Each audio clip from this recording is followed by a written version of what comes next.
হাসরের ময়দানে আল্লাহ পাক প্রশ্ন করবেন পাঁচটা। বলেন কয়টা?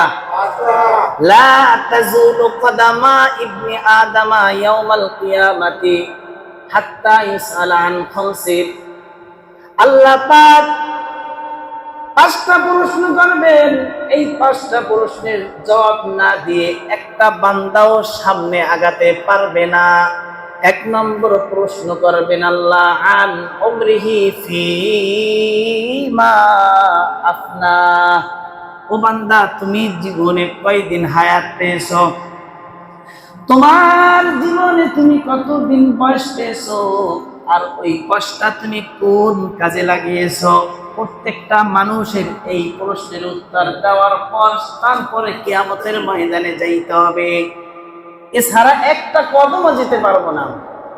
দুই নম্বরে নবী বলেন ওয়ান শাবাবিহি ফিমা আবলা। তোমার যৌবন বয়সটা তুমি কোন পথে কাটিয়েছো? তোমার যৌবন বয়সটা কোন পথে কোন সময় কাটিয়েছো? জবাব দাও। তিন নম্বরে রাসূল বলেন আল্লাহ পাক প্রশ্ন করবে বান্দাকে ওয়ান মালিহি মিন আইনা ইকতাসাবাহু।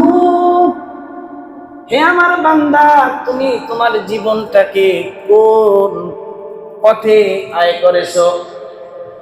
তোমার দুনিয়ায় আয়ের উৎস ছিল কি হালাল না হারাম? তুমি গাড়ি চালিয়েছো, দোকান দিয়েছো, পরপাশে গিয়েছো, কৃষি কাজ করেছো, কোন ব্যবসার মাধ্যমে তোমরা উপার্জন করেছো? তোমার গোটা জীবনের উপার্জনের হিসাব আমার কাছে দাও। এই হিসাব যদি দিতে পারি, 4 নম্বরে আল্লাহ পাক বলবে হ্যাঁ বুঝলাম, তুমি 5 আয় করেছো হালাল ভাবে।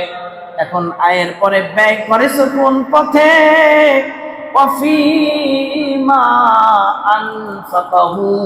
তোমার গোটা জীবনের আয়ের উৎসটা কোন পথে ব্যয় করেছো? জবাব দাও। এজন্য আয় করছেন সৎ পথে, ব্যয় করবেন হারাম পথে পারবেন না।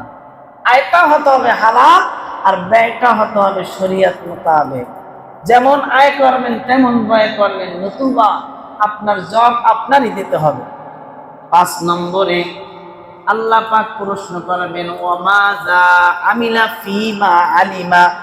কতটুকু তুমি জানতা আর কতটুকু জেনে আমল করেছো?